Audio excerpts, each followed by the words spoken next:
escola do mundo, onde eu posso ensinar e aprender. A palavra da sabedoria é a nossa EBD. Deus é o nosso diretor, o Espírito Santo nosso professor. A Bíblia é a cartilha que ensina o caminho, a verdade e a vida. Deus é o nosso diretor, o Espírito Santo nosso professor. A Bíblia é a cartilha que ensina o caminho, a verdade e a vida. Bom dia, meus irmãos, graça e a paz do nosso Senhor Jesus Cristo. Vamos estar iniciando a nossa escola dominical e com uma oração. Senhor nosso Deus, nosso Pai, obrigado por esta manhã, obrigado pelo teu amor por nós. Conduza-nos, Senhor, com sabedoria ao estudo desta manhã e que o teu Santo Espírito fale ao nosso coração e nos dê entendimento, que eu possa ser instrumento teu com o professar, com o estudo, que o Espírito Santo de Deus me permite como sabedoria para transmitir aos meus irmãos. É no nome santo de Cristo Jesus. Amém.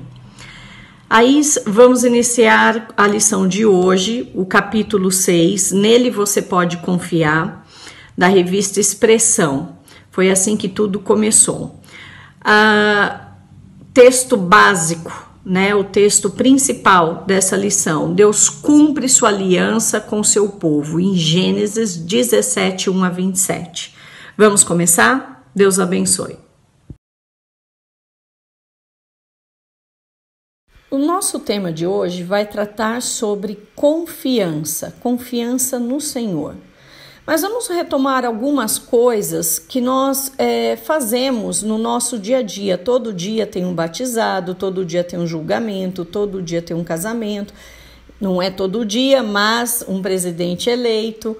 Então, quando você está diante desses compromissos da sua vida, você promete e você cumpre?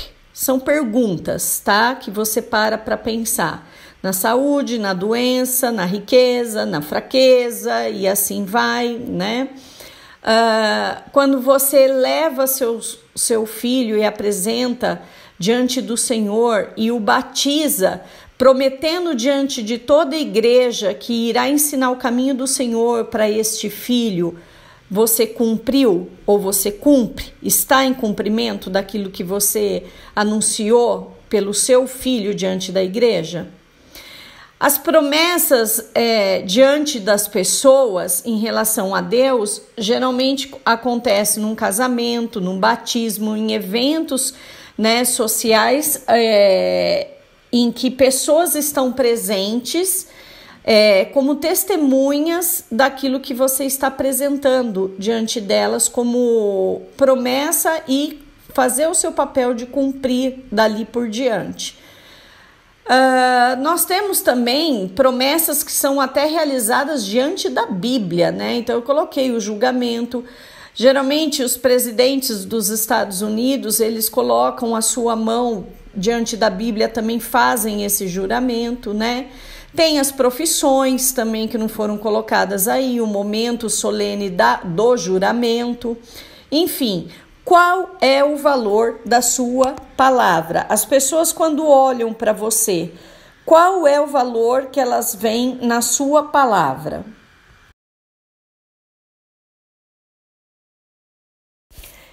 E você? Em quem você confia neste mundo? Levantamentos mostram cada vez mais que não podemos confiar em ninguém. As pessoas não confiam em seus cônjuges, em seus gerentes de banco, seus médicos, seus amigos, e certamente não confiamos nos políticos. Mas há alguém que permanece constante, que é fiel à sua palavra, em quem podemos confiar absolutamente.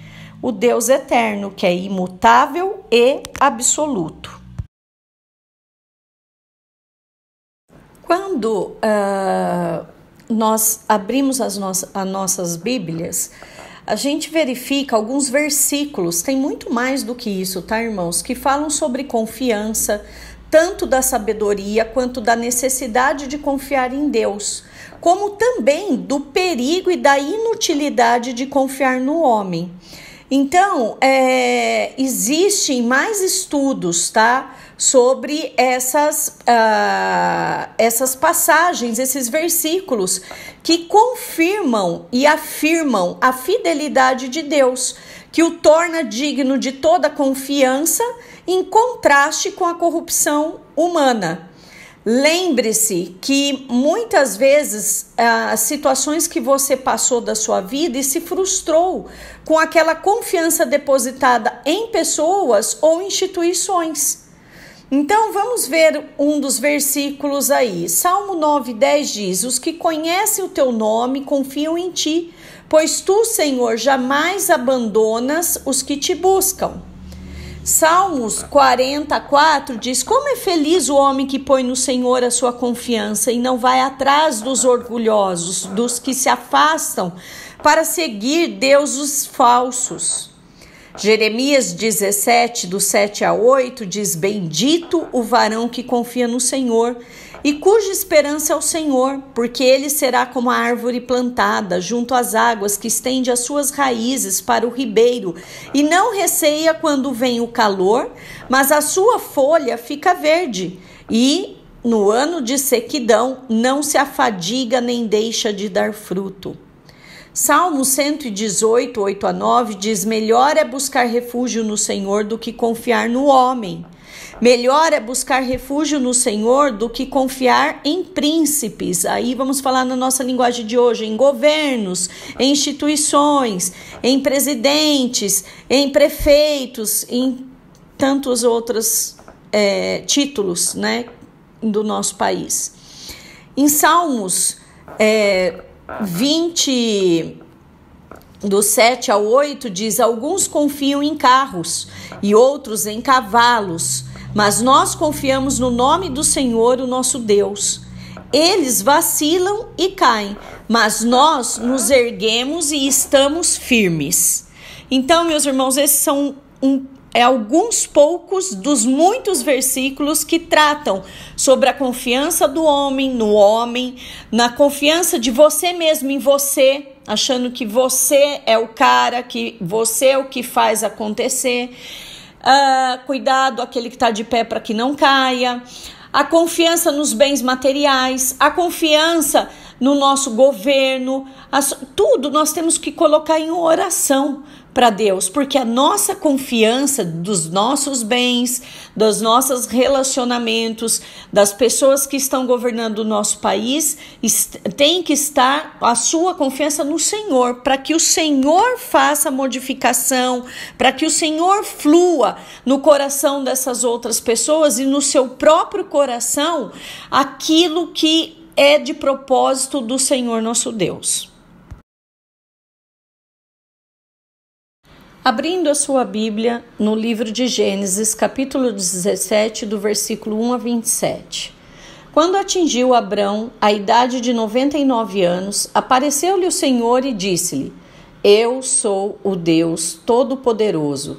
Anda na minha presença e sê perfeito. Farei uma aliança entre mim e ti e te multiplicarei extraordinariamente.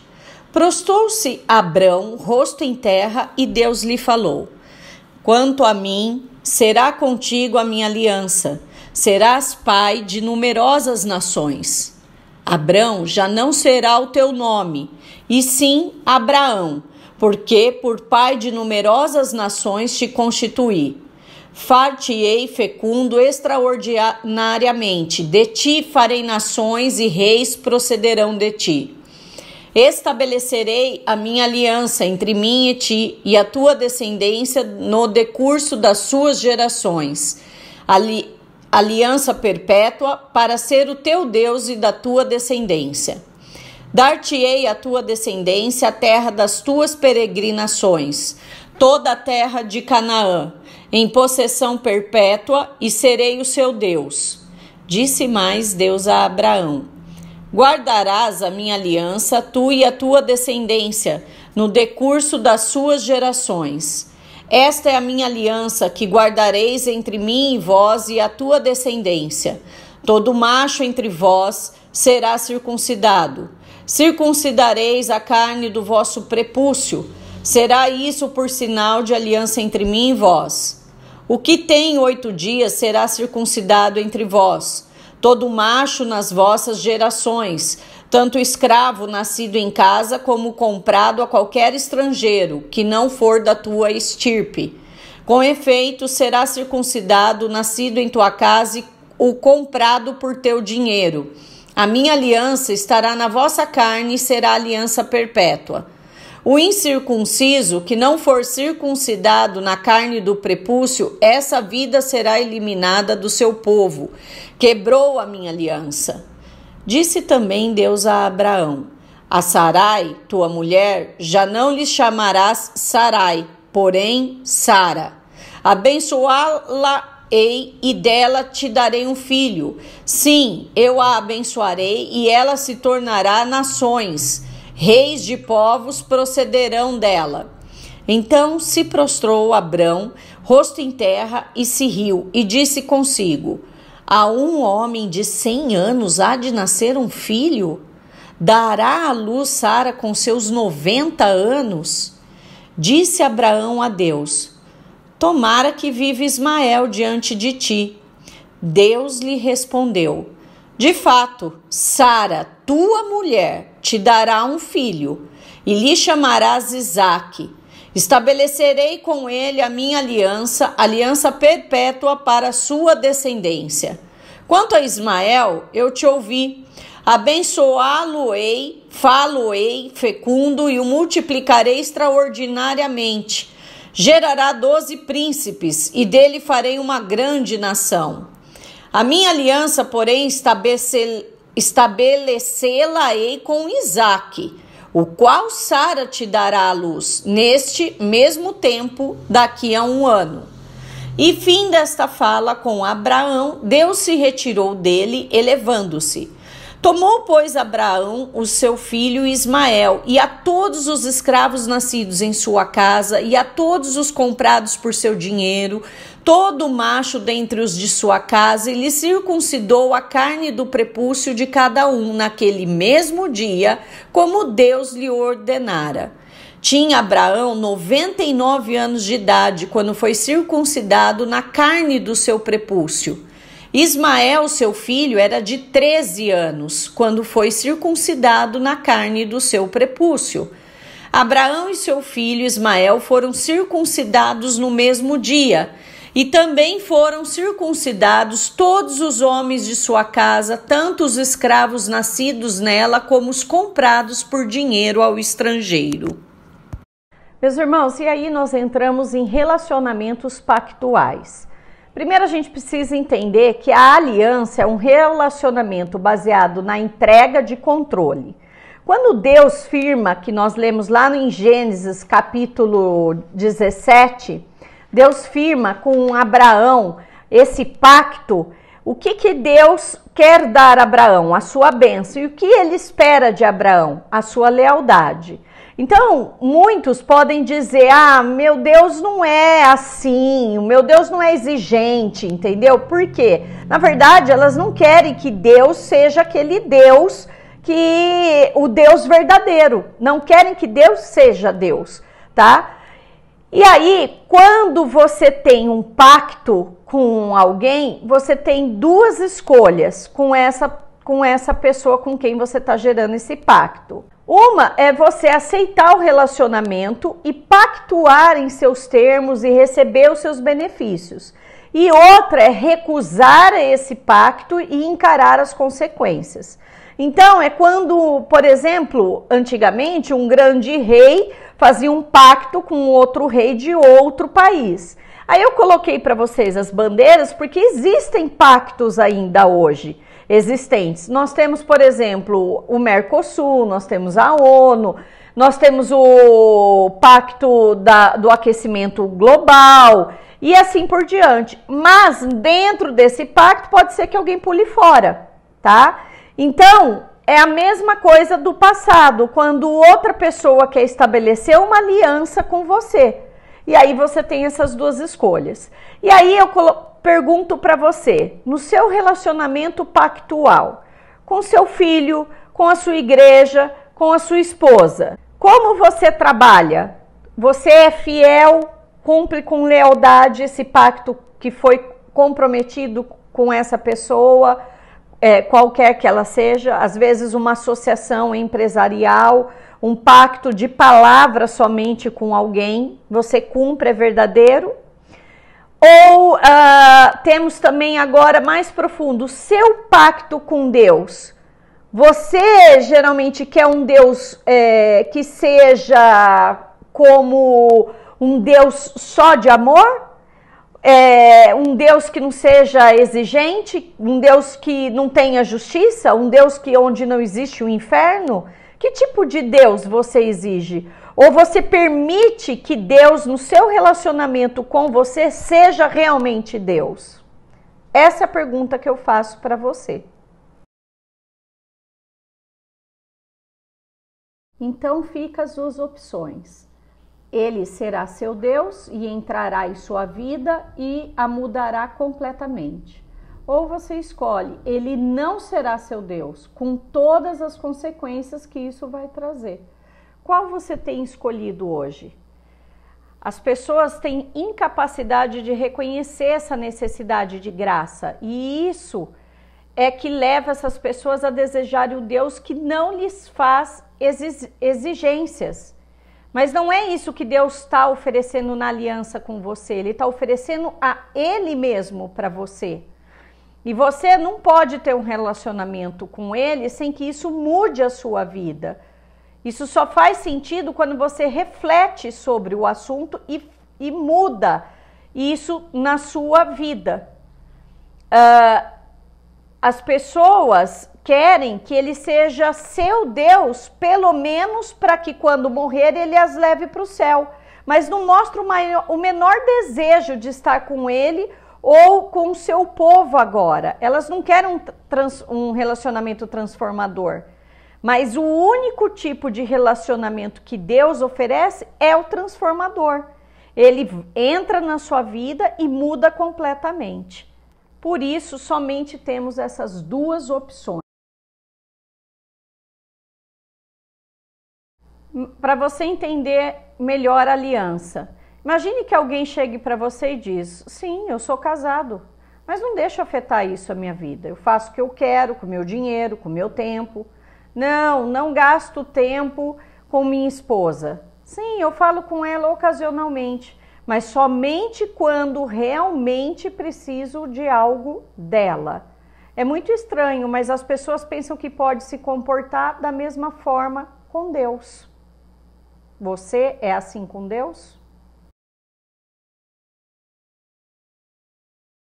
E aí, para mostrar para vocês na Bíblia que tem essa visão, que eu tenho uma vida decente, eu sou bom para a maioria das pessoas, então Deus vai me aceitar e vai me mandar para o céu, porque esse é o papel de Deus. Nós temos dois exemplos, e temos mais, coloquei dois aí para vocês. Caim, Deus devia ter aceitado o seu sacrifício, qualquer que fosse a atitude do seu coração, afinal ele estava fazendo a parte dele, o que era correto. Torre de Babel, o povo se junta, faz seu próprio caminho de volta para Deus. Não é o que Deus quer, como a gente quer chegar até Deus. Com arrogância que chegariam ao céu. Eles apareceriam diante de Deus e os surpreenderiam. E Deus os aceitaria.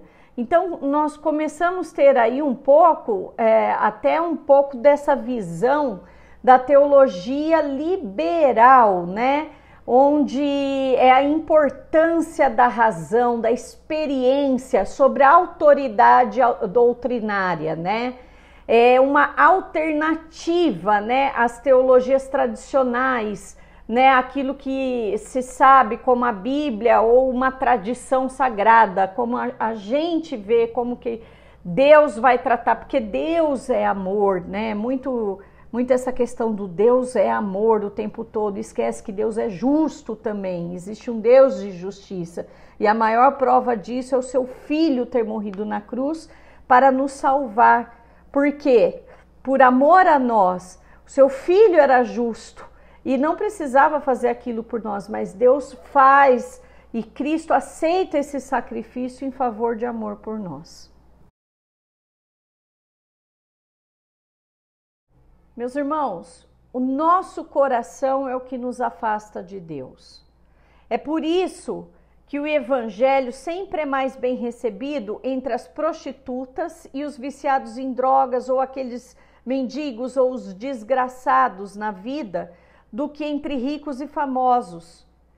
Essas pessoas não acham difícil crer em Deus e se entregar para Ele, porque não tem nada para oferecer para Deus. E quando você olha para a sua vida e você quer ter o controle da sua vida. Então, você reconhece que não há, é claro, no amor de Deus por você, que a graça divina revelada a você de fato surpreende. Porque se você não entende a mensagem disso, se você precisa de algo a mais para entender o evangelho, eu preciso da revelação, eu preciso da promessa, eu preciso de um culto aonde me encha do Espírito Santo, eu falo em línguas, eu preciso sentir o toque do louvor para me transformar na vida. Então você não entendeu qual é a mensagem de Deus para o seu coração. Você nunca vai entender que Deus tem prazer em transformar a água turva em vinho.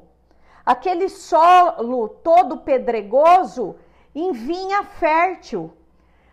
Paulo diz que Deus escolheu as coisas loucas do mundo para envergonhar os sábios e as fracas do mundo para envergonhar os fortes. A fim do quê? De que ninguém se vanglorie na presença de Deus. 1 Coríntios 1, 27 e 29. Quando você olha o livro de Gênesis, Abrão aprendeu com os seus erros. Tanto que quando ele cria essa aliança verdadeira com Deus, o seu nome da sua esposa é mudado. Ismael já tinha 13 anos quando há essa mudança e entendeu o que é a aliança com o Senhor. Por isso Deus muda o nome, é um novo homem, uma nova criatura diante de Deus. Então ele estava preparado para reconhecer e apreciar essa graciosidade com a qual Deus veio até ele. E apesar de tudo que Abraão e Sara já haviam feito, de como ter lá o outro filho, Abraão com outra mulher, Deus aparece mais uma vez a Abraão. Mesmo aquele homem que entristeceu Deus, e confirmou a aliança antes, ele vem novamente confirmar, porque a promessa de Deus não é destruída pelo erro humano. Abraão errou, ele e Sara, mas Deus vem e mostra: eu sou fiel, a minha graça é abundante, farei você pai de uma nação. Tanto que Deus abençoa a vida de Ismael, mas o filho escolhido é Isaque, a tal ponto que Deus dá o nome para Isaque, e não Abraão e Sara que o escolhem. Mas quando você tem incapacidade de reconhecer essa necessidade de graça, é que leva as pessoas a desejarem um tipo de Deus e não o próprio Deus. Meus irmãos, quando a gente olha na história, e nós temos esse exemplo no segundo livro de Reis 24:17, aí nesse versículo, que diz o seguinte: o rei da Babilônia estabeleceu o rei em lugar de Joaquim, ao tio paterno deste, Matanias, de quem mudou o nome para Zedequias. Então, quando uma aliança era feita no mundo antigo, era comum um grande rei dar um novo nome ao rei menor. Então, o rei da Babilônia tomou ali a Judá e arranca Joaquim, que estava no reino, né, de Jerusalém. e põe esse tio paterno dele, mas ele muda o nome para Zedequias. E por que eu tô falando isso? Porque nós temos isso até hoje, como exemplo eu coloquei para vocês aí, a rainha da Inglaterra, Elizabeth II, condecorando um capitão Tom Moore no castelo de Windsor.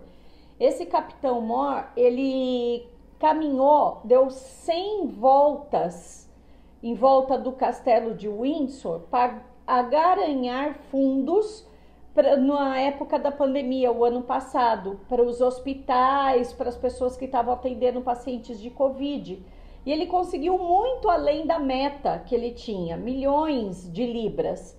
E então a rainha Chame fez questão de conceder esse momento com esse capitão Tom Moore. Tá? E ele acaba, no final, ele já não tá aguentando mais, ele acaba usando esse carrinho para fazer a caminhada dele, um andador, porque ele não estava mais aguentando fazer a caminhada. Mas enfim, eu quero mostrar que desde aquela época até hoje ainda vem, concede um título, um novo nome para aquela, como honraria para aquela pessoa, né? E nos encontros com Deus, Deus é rei, ele também mudava o nome das pessoas, como a gente viu. De Abrão passou para Abraão, de Saraí passou para Sara, Jacó passou a chamar-se Israel, que foi o pai da nação de Israel, né? As 12 tribos. Então, isso tudo é um sinal de submissão. Então, Abraão foi circuncidado com seu filho Ismael. Ismael já tinha 13 anos, e não só o seu filho. Tudo aquilo que ele comprasse com o dinheiro dele, em termos de animais, como de todos os seus escravos, as pessoas que trabalhassem para ele, todos, tá? Era uma fé até as áreas mais pessoais da vida de Abraão. E de um modo muito doloroso, essa aliança, que foi o quê? A circuncisão. Então, numa esfera da vida, ela pode deixar de ser influenciada. Por isso que, como eu já falei, tudo aquilo, todo pensamento é cativo à obediência de Cristo. E aí eu pergunto para você, tudo da sua vida é cativo à obediência para Cristo? Você obedece a esse rei? Você se dobra diante dele verdadeiramente? A ponto de mudar, fazer essas mudanças nessa aliança de você com Deus, algo que você deixou de fazer, algo que você deixou de praticar, algo que você pensava de um modo e hoje você pensa de forma diferente. Você tirou aquelas coisas que faziam parte do seu ambiente, da sua casa e que não fazem parte dessa aliança de você com Deus? Meus irmãos, quando você está num relacionamento pactual com Deus, não tem nenhuma área da sua vida que você não pode deixar de ser influenciado por Deus. É total, é entrega total. Só que quando nós nos deparamos com o mundo ele é a favor da moralidade. E aí ele vem e fala assim, mas como que a gente deve ensinar os nossos filhos, né? As perguntas dos pais, quais os valores e princípios nós devemos instituir para os nossos filhos? Aonde a gente segue? O que a gente ensina, né? É onde eu mostro para o meu filho que aquilo é o correto. Então eu pergunto para vocês são exemplos? Para começar daí, dentro de casa, pai e mãe, vocês são exemplos? Como os filhos, vocês já perguntaram para os seus filhos como eles enxergam vocês? Então, aí eu situo um exemplo aí para você. O que você vai dizer para o seu filho sobre a pessoa que mente para vender produto e aumentar seu negócio?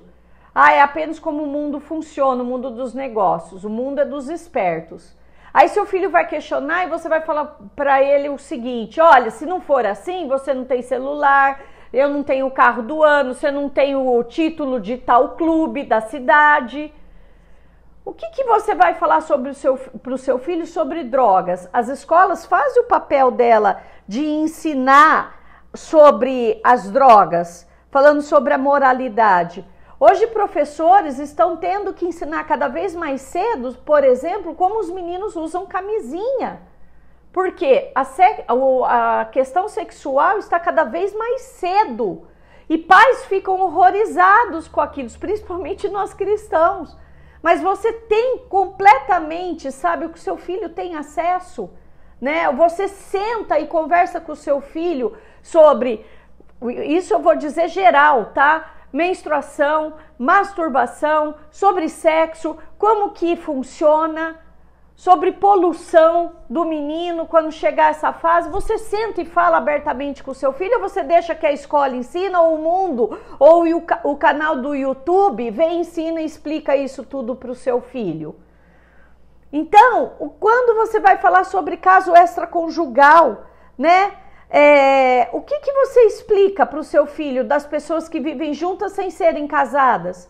O que você fala sobre o homossexualismo?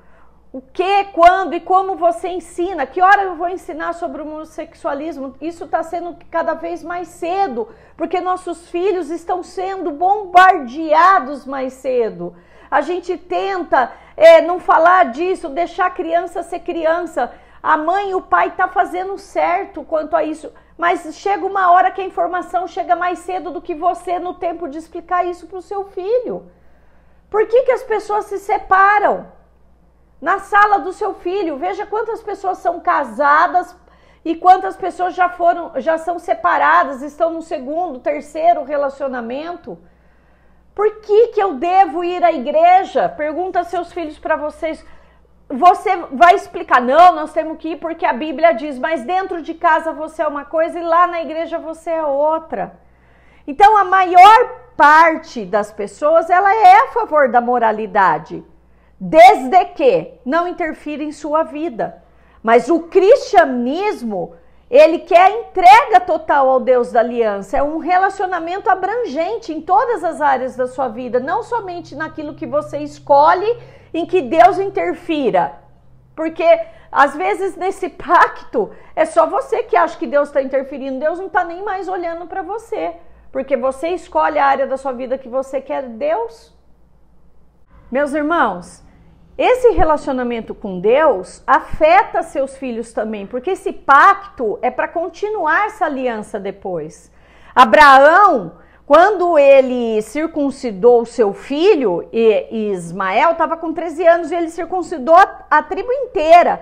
E o que era aquilo que Abraão estava ensinando com esse pacto, com esse sinal? É que eles não estavam livres para escolher seus próprios deuses. Eles pertenciam ao único Deus verdadeiro e deveriam se submeter a ele. Então, eu não estou num supermercado escolhendo que tipo de sabão que é. Não é uma religião assim, agora eu vou escolher, entendeu? O caminho que eu quero seguir. Eu vou deixar meu filho ser livre para escolher a religião que ele quer quando ele crescer. Não, você nunca vai deixar de falar para o seu filho sobre a palavra de Deus. Eu até entendo que tem uma fase da vida do jovem, principalmente, que ele goste de estar numa igreja onde tenham bastante jovens, que tenham eventos, que tenha a música, o louvorzão, mas é a palavra. E a palavra, isso tem que estar atento aos olhos dos pais. Deus, ele fala para Abraão, olha, eu não vou deixar que a bênção minha não esteja com Ismael e seu descendente, mas a minha aliança é com Isaac, aquele que eu prometi, e com seus descendentes. Se vocês, os seus filhos, confiarem em mim, como Abraão confiou, vocês vão encontrar refúgio.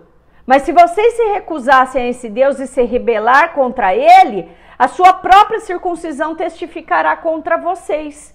Então nós não somos livres para escolher os nossos próprios deuses. Não é uma questão de encontrar a religião que funciona para você. Porque nessa eu falo em línguas, porque nessa tem revelação, porque nessa tem promessa. Não. O seu compromisso é a sua submissão com o teu rei, com Deus. Não é a sua satisfação própria.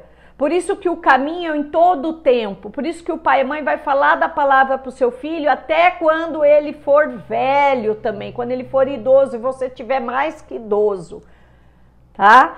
Por isso, nosso coração, A nossa vida tem que estar na escolha somente de Deus e não esquecer desse pacto, né? Não deixar esse pacto para trás. Por quê? Porque não adianta nada eu estar lá sendo um líder, cantando lá na frente, ou sendo líder de um trabalho de igreja, e as pessoas olharem para mim, entrarem os visitantes e falar assim, o que essa pessoa está fazendo aí? O que essa pessoa está fazendo aí? Ah, mas eu fiz a pública profissão de fé.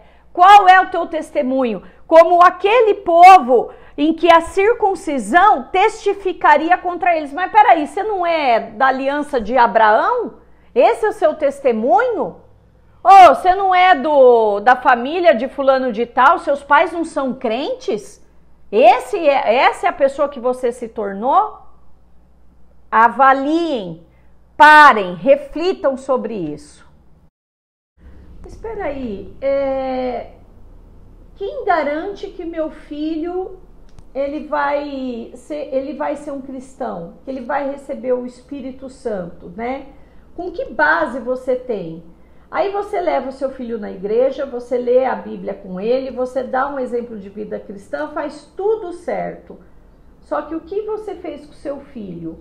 O que está errado? Você pode estar tornando, a única coisa que você está fazendo no seu filho é tornar religioso. Ele não entendeu o que é a palavra realmente, mesmo você lendo a Bíblia com ele. O que ele tem que entender é que para ele se chegar a Deus, ele tem que ter arrependimento. Certa vez eu fiz um questionário para os adolescentes, quando eu dava aula para os adolescentes, e perguntei qual é o primeiro passo para ter uma vida de aliança com Deus. Um aluno somente, os demais, de 15 alunos, só um respondeu corretamente. Todos responderam aceitar Jesus como Salvador. Não, tem que haver arrependimento, porque senão nós caímos naquilo. Beleza, eu aceitei a Deus e vou viver minha vida. Não, você tem que ter o arrependimento. O arrependimento é diário, não é um dia só. Pergunte para o seu filho, um dia sente com o seu filho e pergunte assim, filho, me conte 5 pecados que você cometeu hoje. Você vai ver a dificuldade que ele tem para fazer essa avaliação. Nós mesmos temos. É mais fácil eu orar para Deus, Deus perdoe meus pecados, mas pontue os seus pecados para Deus. Então o arrependimento, né, e a fé de crer em Deus, você está reivindicando quando você cumpre o batismo, que o Espírito Santo esteja com o seu filho. Porque em Atos 2,39 diz, para vós outros é a promessa do Espírito Santo para vossos filhos. Então esse pacto continue de geração. Então tome cuidado com o que você está fazendo. E se você não está tornando o seu filho um religioso. E aí você precisa explicar e você também entender que Deus lida conosco como família e não como indivíduo. Por isso que Deus fala para Abraão, manda circuncidar todo mundo, não somente ele ser circuncidado. E Abraão entende que a circuncisão é um sinal, não era simplesmente uma cerimônia externa, mas o que importava era o coração. Que eles não precisavam só ser os filhos advertidos sobre os perigos do inferno, mas eles precisavam ser purificados também. E é isso que representa o batismo. E precisamos buscar que haja um batismo do coração nos nossos filhos. Além de você fazer todo esse papel, é buscar isso.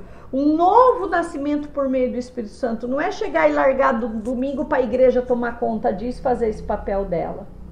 Então, todos podem buscar nosso Deus em arrependimento e em fé. Todos podem receber o Espírito Santo prometido. Por quê? Porque a promessa de Deus, ela permanece em vigor porque se baseia no caráter dele, não no nosso, porque nós não somos fiéis. Nós não conseguimos cumprir, nós não conseguimos deixar nenhum dia de cometer o pecado. Estamos reconhecendo para nós mesmos e para os nossos filhos que não podemos salvá-los, mas também que Deus pode e os salvará, se o buscarem com arrependimento e fé, porque Ele é o Deus que cumpre a aliança e Ele é o Deus que não muda. E aí, quando perguntam no Catecismo Maior, lá na pergunta 165, diz: o que é batismo? O batismo, na nossa igreja, é considerado um sacramento que vem a partir do quê? Do Novo Testamento. Tanto que Cristo vem e se batiza, no qual Cristo ordenou a lavagem com água em nome do Pai, do Filho e do Espírito Santo, sendo um sinal e selo de nos unir com Ele mesmo. E a remissão, que nós estamos arrependidos dos nossos pecados pelo seu sangue, e a regeneração pelo seu Espírito. E isso surge quando nós praticamos a nossa pública profissão de fé. E aí nós somos adotados e ressurretos para a vida eterna. Porque Deus, Deus quantos filhos tem? Deus só tem um filho, Jesus Cristo. Mas nós somos adotados por Deus.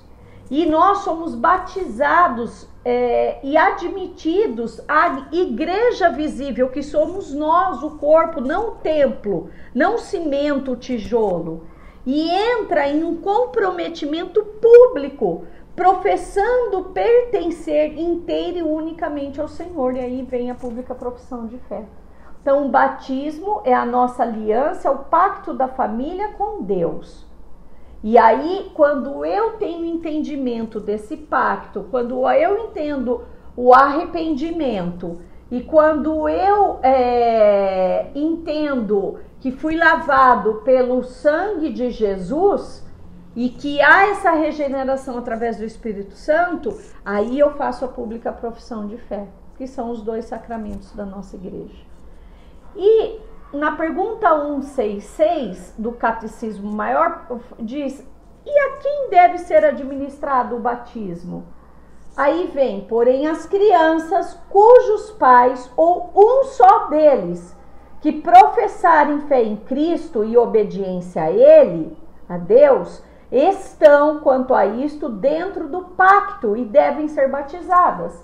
Então, se você, pai, ou você, mãe, fez o seu batismo, publicou a sua profissão de fé diante da igreja, você, se é só um membro do casamento que fez isso, você está apto a trazer o seu filho diante de Deus e da igreja e fazer a promessa, cumprir com o batismo, continuar esse pacto da aliança na sua geração.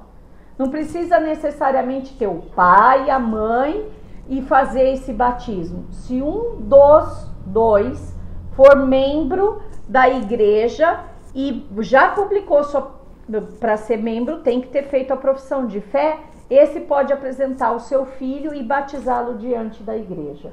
E prometer e cumprir com aquela promessa de ensinar o arrependimento ao seu filho, de buscar a Deus de todo o coração, entender qual é o propósito do plano da salvação, e que não é ir na igreja, e que não é ler a Bíblia isso que salva. Nós vamos pecar diariamente, mas nós temos que ter esse arrependimento. Que Deus vos abençoe com essa palavra e com esse estudo de domingo. Obrigada.